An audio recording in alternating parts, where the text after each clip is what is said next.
দর্শক, রাজধানীর জ্বালানি পরিস্থিতির আরও খবরাখবর নিয়ে আমাদের সাথে যুক্ত হচ্ছেন সহকর্মী রাকিব হোসেন। রাকিব, দর্শকদের যেমনটি বলছিলাম যে জ্বালানি বিভাগ জানিয়েছে যে এটি একটি সাময়িক সংকট। তো কেমন দেখতে পাচ্ছেন পরিস্থিতি? এই সংকট আসলে কতদিন সমাধানের দিকে এগোতে পারে এবং এই সংকট তো আসলে জনজীবনে অনেক প্রভাব ফেলছে, সে বিষয়ে আপনার কাছে কি খবর আছে সব মিলিয়ে জানাবেন।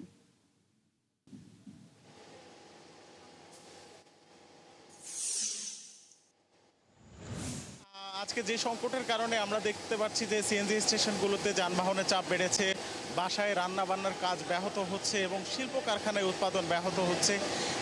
এই সংকটটা আসলে নতুন নয়, কারণ প্রতি বছরই এই সময়টাতে এলএনজি টার্মিনালগুলোতে মাঝে মাঝে যান্ত্রিক ত্রুটি দেখা দেয় এবং সেই কারণে কিছুদিন গ্যাসের সরবরাহ ব্যাহত হওয়ার কারণে কিন্তু এই ধরনের সংকট তৈরি হয়।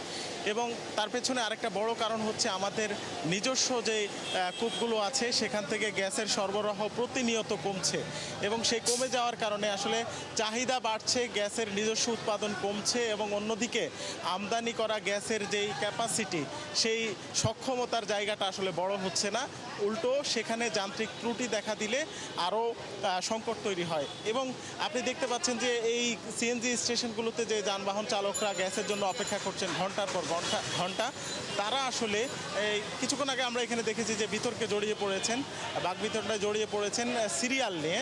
একটা বাণিজ্য মন্ত্রণালয়ের একটা গাড়ি সিরিয়াল ছাড়াই গ্যাস নিতে ভিতরে চলে এসছে এবং তাকে গ্যাস দেওয়া হয়েছে দেখে অন্যান্য যে সিএনজি ড্রাইভাররা আছেন বা প্রাইভেট গাড়ির যে চালকরা আছেন তারা কিন্তু এটা নিয়ে বাকবিতণ্ডায় জড়িয়েছেন এবং এখনও সেটা নিয়ে কিন্তু তর্ক বিতর্ক হচ্ছে।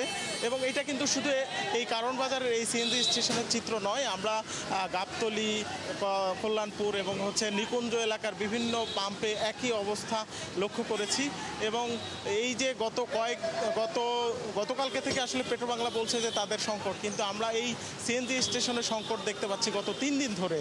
এবং রাতের বেলা এই চিত্রটা আরও ভয়াবহ রূপ ধারণ করে, যেখানে আসলে একদিকে যানজট তৈরি হয়, যানজটের কারণে সাধারণ মানুষের চলাচল ব্যাহত হয়, অন্যদিকে কিন্তু যারা গ্যাসের জন্য আসেন তাদের কর্মঘণ্টা নষ্ট হয় এবং এই গ্যাস পাম্পে আসার জন্য কিন্তু কিছু গ্যাস অপচয় হচ্ছে।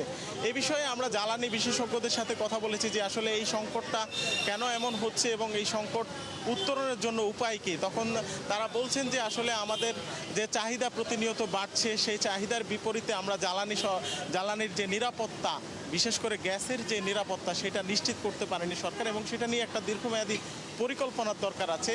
সেখানে সরকারের পক্ষ থেকে গতকালকে জ্বালানি বিভাগের পক্ষ থেকে বলা হয়েছে যে নিজস্ব কূপ থেকে গ্যাস উত্তোলনের একটা প্রক্রিয়া চলমান আছে এবং সমুদ্র থেকে গ্যাস উত্তোলনেরও ইতিমধ্যে প্রক্রিয়া শুরু হয়েছে। এর বাইরে ভোলা থেকে যে গ্যাস জাতীয় গ্রিডে সরবরাহ করা যাচ্ছে না, সেটা কিভাবে করা যায় সেই ব্যবস্থা তারা নিচ্ছেন এবং একই সাথে আমদানি করা গ্যাসের সক্ষমতা বাড়ানোর জন্য আরেকটি এলএনজি টার্মিনাল করার জন্য আলোচনা হচ্ছে, যেটা জ্বালানি বিভাগ থেকে আমাদেরকে জানিয়েছে।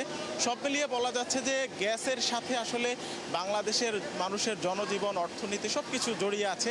এই গ্যাসের সংকট দেখা দিলে আসলে বিপর্যয় নেমে আসে। এই বিষয়ে সরকার সামনের দিনে আসলে কতটুকু বাস্তব পদক্ষেপ নিতে পারে। নিশ্চয়ই রাকিব, অনেক ধন্যবাদ আপনাকে যুক্ত হবার জন্য। দর্শক, শুনছিলাম চলমান জ্বালানি সংকট নিয়ে বিস্তারিত জানাচ্ছিলেন সহকর্মী রাকিব হোসেন।